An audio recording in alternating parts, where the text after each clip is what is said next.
And here is Ted Cruz saying the exact same thing when the reporter asks him, what are Democrats so scared of? What are the Democrats afraid of, really?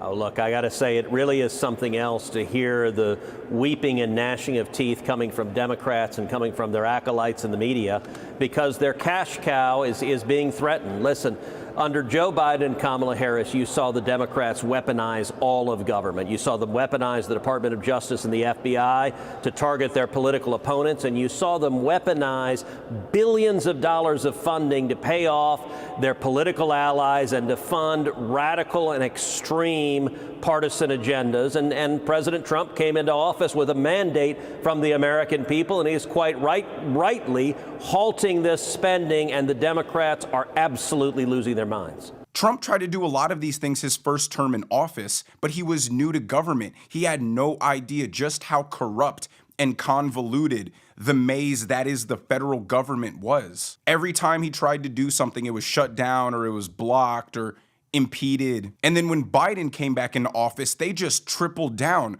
on the establishment swampiness. They didn't like that this guy was trying to stop the waste and the fraud and the corruption so much, they weaponized the entire government against him and tried to put a former president in prison. And now Trump has come back smarter, more cunning, and with a much better team, and now he is just running circles around these people. Listen to Ted Cruz list some of this absurd spending coming from USAID, and tell me how, again, Democrats aren't talking about this. The Biden USAID spent $1.5 million for advancing DEI in Serbia.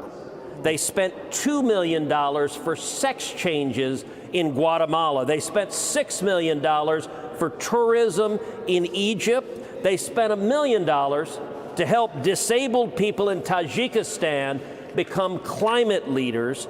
They spent another $1 million for Hamas, a Hamas-linked charity, and they spent $15 million for contraceptives and condoms in Taliban-controlled Afghanistan. Now, if you're a left-wing radical activist, that's music to your ears, but if you're just an American taxpayer, that is horrifying, which is why President Trump has come in and said enough is enough. We're going to stop this nonsense. I mean, if these are the kind of expenses that Democrats are saying we have to pay for, or else China's going to come in and steal our influence, they're basically just saying the American taxpayer ought to be scammed because of this mystical boogeyman that might come in and gain some influence in Afghanistan or Tajikistan. And USAID will also allocate tons of money to NGOs that directly undermine American interests and security. Billions of dollars of taxpayer money,